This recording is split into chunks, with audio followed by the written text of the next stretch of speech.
Tere! Mina olen Siret Lahemaa, olen Hiiumaa Lauka põhikooli käsitööõpetaja ja täna sooviksin õpetada teile fileepitsi põhisõlme. Fileepitsi sõlmimiseks läheb meil vaja erinevaid abivahendeid. Kõige tähtsamad on fileenõelad ehk piiritsad või mõnel pool kutsutakse neid ka uijadeks.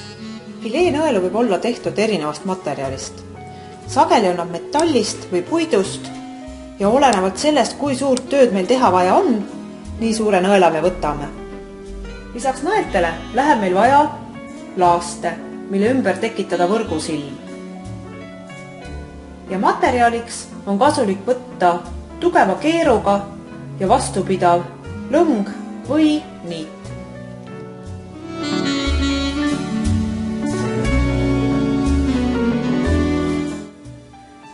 Fileepitsi hakatakse sõlmima abilõngale. Selleks me võtame tüki sama materjali, millest me teeme võrku. Teeme siia otsa sõlmi, mis peab olema piisavalt tugev ja kinnitame selle abiaasa siia konksu külge. Seejärel võtame nõela ja sõlmime nõelalt tuleva lõnga selle abiaasa külge kinni. Oluline on see, et ta lihtsalt tugevalt siin kinni on. Milline sõlm on, see polegi tähtis. Seejärel tuleb võtta laast. Laastu me hoiame nagu Hiina söögipulki. Ehk nimetissõrm ja keskmine sõrm toetavad siis laastu tagantpoolt ja põiale eestpoolt ja laast on paralleelsed siis keskmise ja nimetissõrmega. Nüüd alustame sõlme tegemist. Kõigepealt pannakse lõng laastu eest läbi, ümber kahe sõrme, nimetissõrme ja laastu vahet läbi ja hoitakse põidlaga siin laastu peal kinni.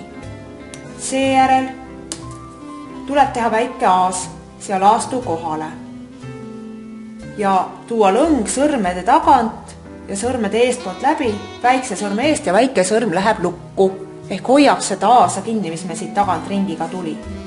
Seejärel fileenõela otsaga lähme siit ümber sõrmede olevast aasast läbi laastu tagant ja võtame ühe pisikese ampsu siit abilõngast.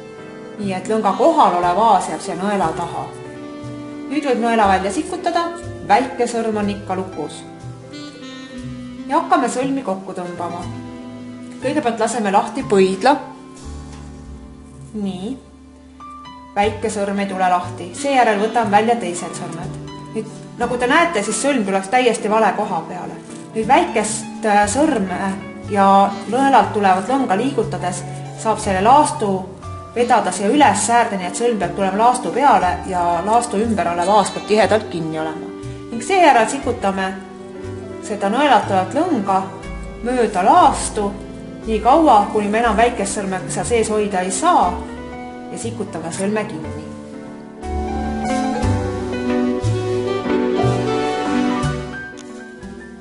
Ja näitame korra veel.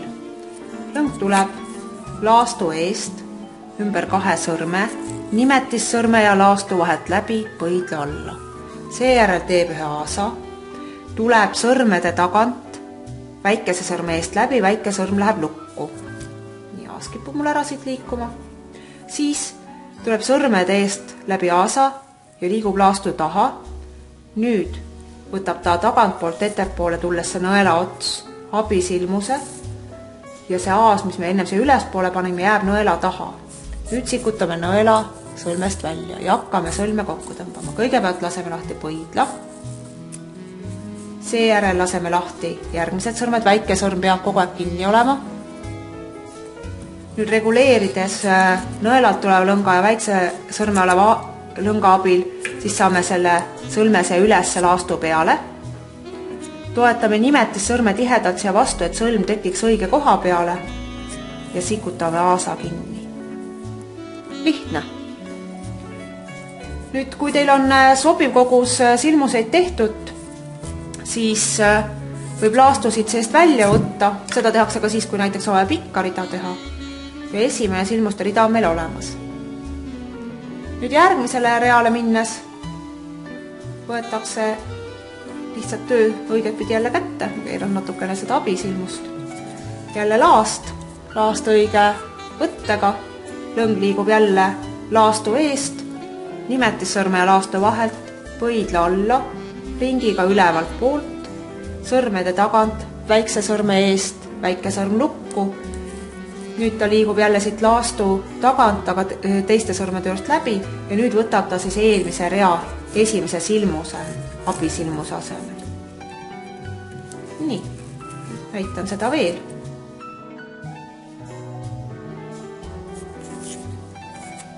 Alguses on väga raske järge pidada, et millised aasad on õiges järjekorras, küll see tekib siis harjutamisega. 3 rida on sõlmitud. Kui me nüüd laastu välja võtame, siis on juba ka ilusad esimesed ruudukujulised silmused olemas. Ruudu või ristküliku kujulist võrku sõlmitaksegi natukene teistel alustel, siin peab servadest kasvatama. Veidi erinev on ka ringne võrk, aga nendest mõnes järgmises videos. Julget katsetamist ja toredaid sõlmesid!